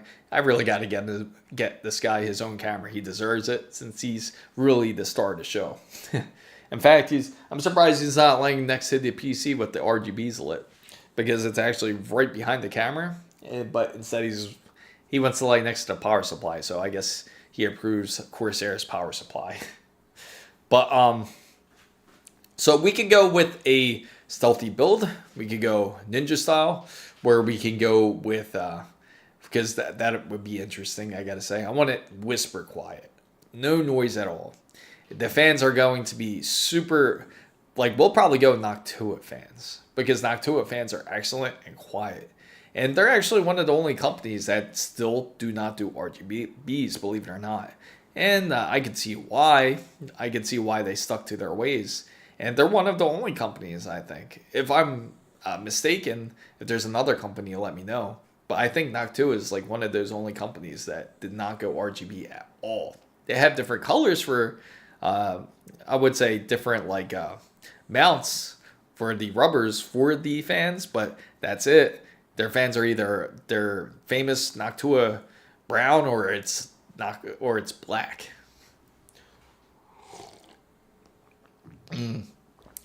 But I gotta say, Noctua has the top-notch fans, and they definitely they're definitely one of the leading industry when it comes to the nice silent cooling. Maybe even with a silent build, we might not even go AIO. We could always go.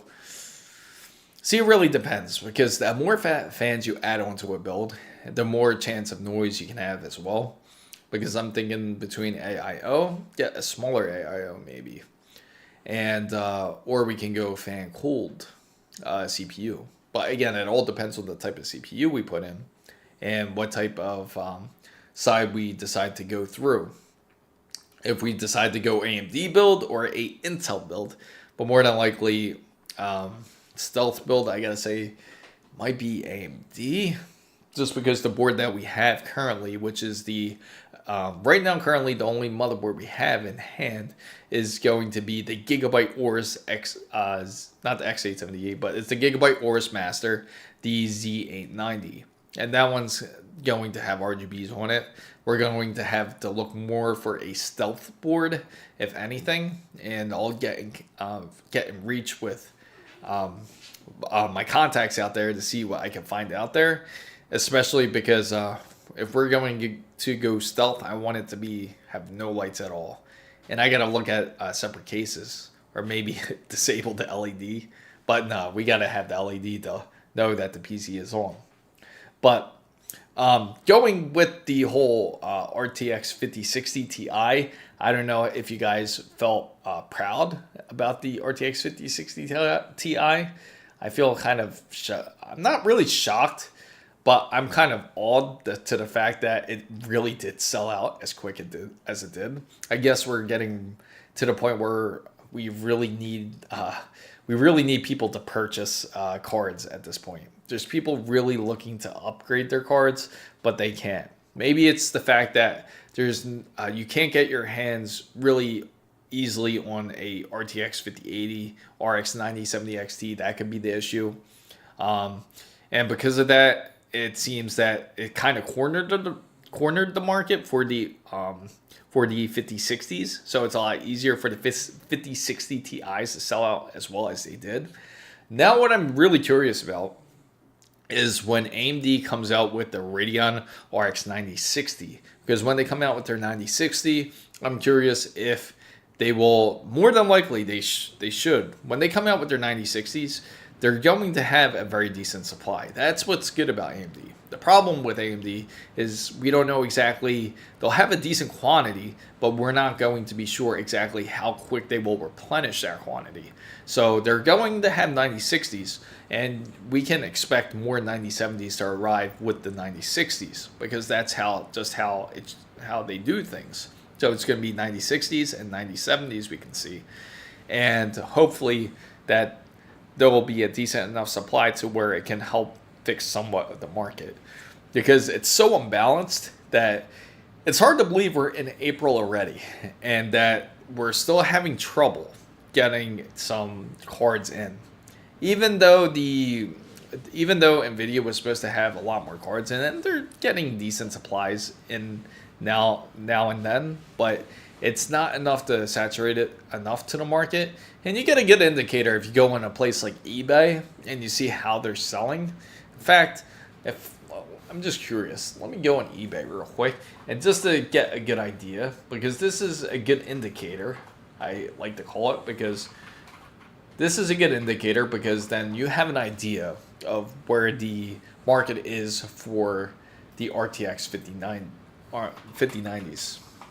So I'm going to look up RTX 5090, see where they're currently selling at, and more than likely they're probably going to be, let's see, sold items. All right, so I'm going to share this with everyone here, and it's still in that same browser. Let me just copy this, and I'll just paste it over so you guys can see it. Perfect. Okay. So it looks like currently MSI RTX 5090 is going for the Supreme Edition, or the Supreme Edition, is their one of their top cards, is sold for 4,088, and right now, I'm not going to promote anybody to purchase off of eBay, especially when it comes to these cards. It makes no sense. Now, a new in hand Gigabyte RTX 5090 Master Ice White Edition is sold for 4,200, and we have Gigabyte's RTX 5090 WindForce Overclock Edition that sold for 3,500. So you can see the profit margins are getting smaller, because before these cards were selling for well over, they were selling like for $6,000-$7,000. but now you can see they're kind of getting further, they're getting closer to earth now, at least when it comes to the pricing. We have the ASUS ROG Astral, which is the more expensive card and one of the most expensive cards, MSRP. This is at $4,485. And look, he even wants you to pay delivery because, you know, it's not enough profit for him. And eBay takes a lot of profit. So it's almost like, they're only going to probably get a couple $100 out of it. So it's pointless to do this unless they have hundreds of them. But, and here goes one. The most expensive one that is selling is the ASUS ROG Astral, the AIO one, which is a 360 millimeter, the 360 millimeter radiator, and it's $4,910. So that one's the more expensive one, but again, at least it's still not over $5,000. So that's a good indicator that the pricing is landing slowly, and we can expect it to get more normal. It's going to get to the point where they're not going to want to sell any more of these cards because there's almost practically no profit at this point. And again, because even the Gigabyte, even Gigabyte's AORUS Master, their card that I have, that was $3,000. So if you're selling it on a place like eBay where they take almost like 21 or 22% of what you sell it for, you have to sell it for almost like at least like double to make anything. Even if you sell it for 50% more, you're only getting like 25%, or even a little less if you include shipping. So it's like they're not really making that much money off of these cards. So we'll get to the point where they're not going to really want to sell like that, and then you can start to see it kind of everything kind of pile back to normal because they're not going to want to sell it anymore. And they're going to be SOL when it comes to, especially once they start really restocking. They're going to wish that they brought it back to the store, because now they're just going to have a card that sits there, or they're going to take the loss for selling it. They're going to have to take a loss at that point.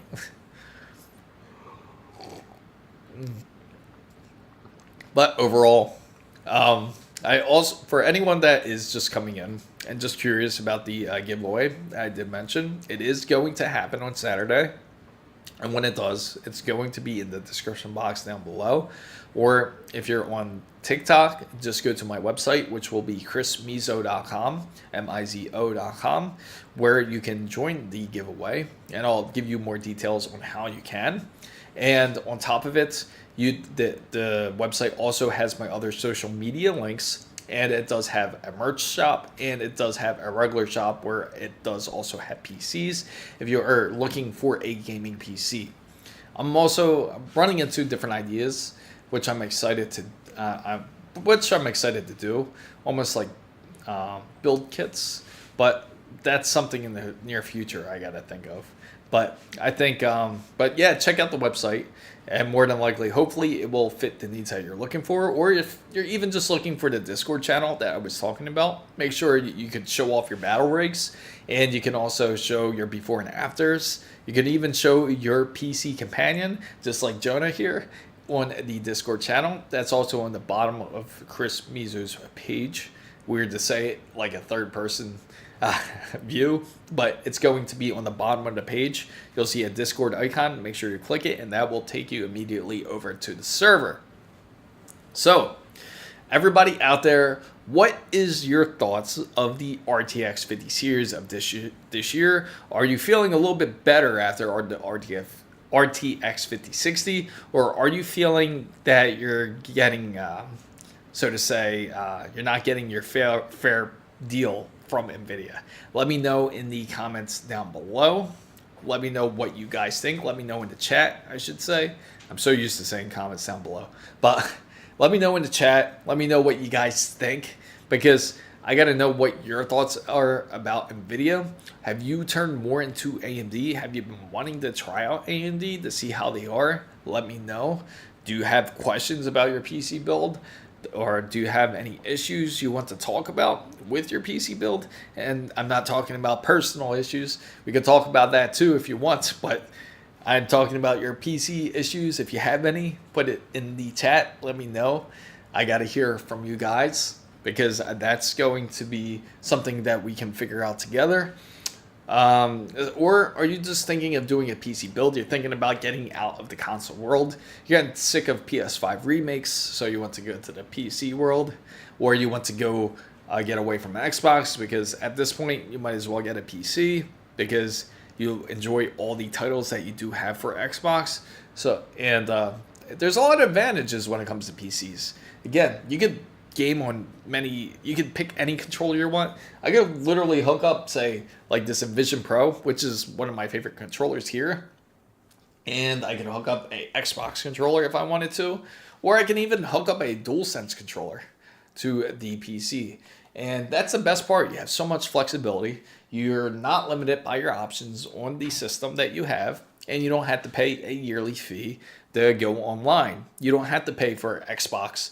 You don't have to pay for Game Pass, or you don't have to pay for PlayStation Plus. In fact, it's even ridiculous that even that PlayStation Plus, they actually raised their price. I forget exactly where, but they did raise their price. Let me see. PlayStation Plus. They raised their price, blah, blah, in certain regions. Not in the US, though. They raised it in Canada. That's where they raised it. So then this is in Canadian dollars here. So in PlayStation Plus Essential, it now costs 110 Canadian dollars. Now PlayStation Plus Extra for the 12-month subscription costs $190. Excuse me. And PlayStation Plus Premium for the 12-month subscription costs $225. So now you tell me that buying a console is cheaper than purchasing a PC.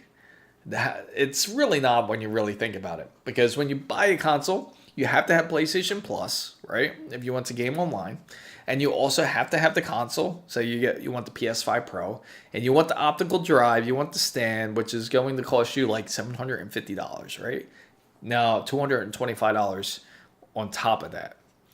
And then you want to get some accessories. You want to get an extra controller. You want to get the headset. At that point, you're already at the price of a PC. So why get a console when you can get a PC, which is upgradable? And then on top of it, you can pick any controller that you would like. And you can even choose whichever monitor that you prefer, whatever type of monitor that you would choose to game on, with minimal input lag. And input lag is important, especially when it comes to gaming, especially if you are into things like competitive shooters. If you are having such low input lag, will make a world of a difference, especially on a high refresh rate monitor compared to a 120 hertz display. So if you're thinking of going from console over to PC, it's 100% a great opportunity to do so. And you don't have to worry about playing any more remakes as much. So, for certain, I gotta say, what do you think of Nvidia for this year and AMD? Have you chosen a side to go with? Have you chosen the type of GPU that you want to go with? Let me know what you guys think, because I am curious about what everybody's take is on that.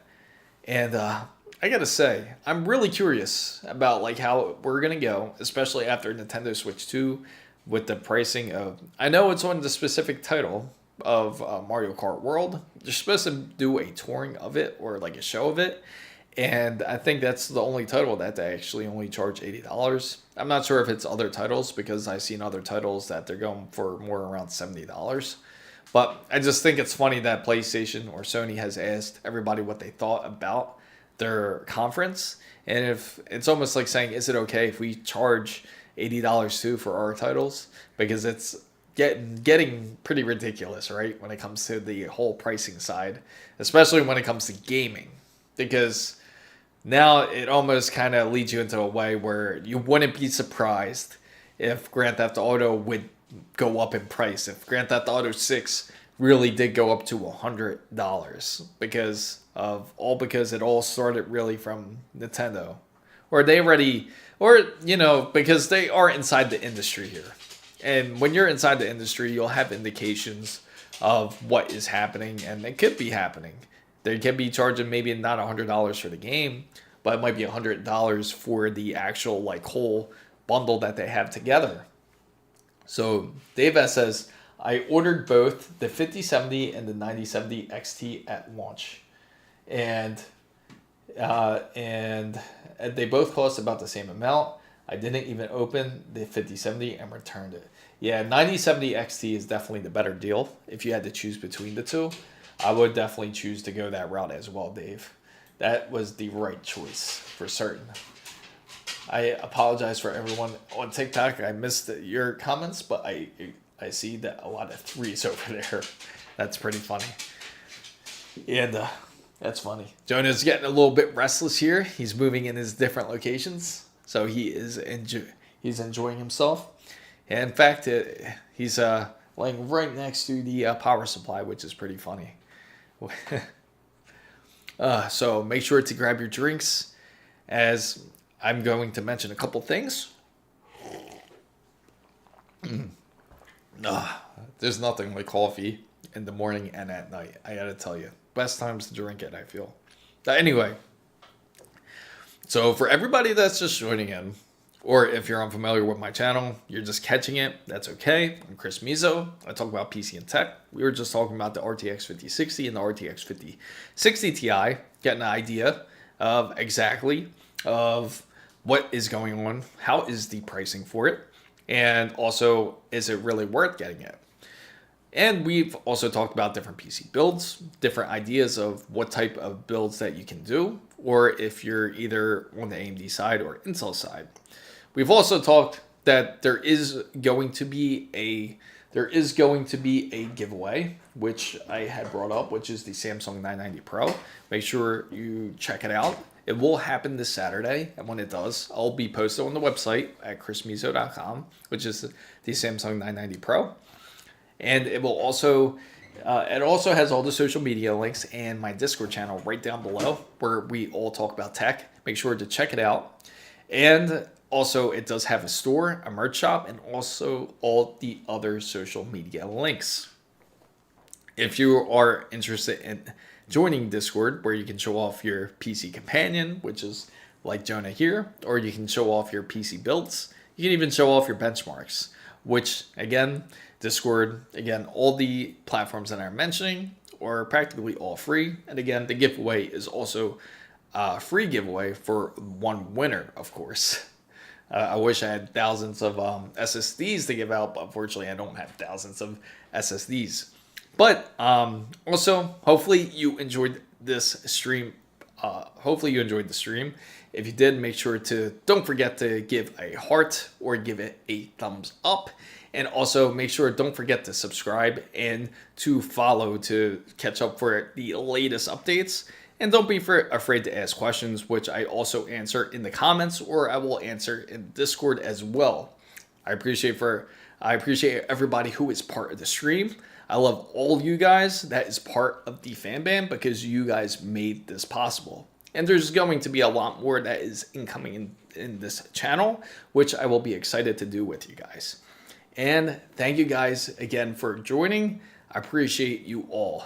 I love all of you guys. Make sure you guys either have a good morning or good evening, depending where you are in the world.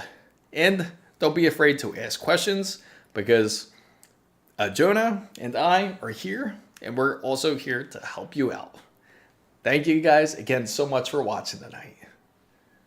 And don't be afraid to talk in the chat, because again, that's what I'm here for. Thanks again so much for watching.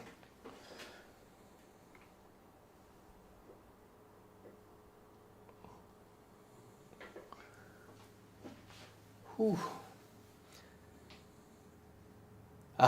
Coffee, right guys?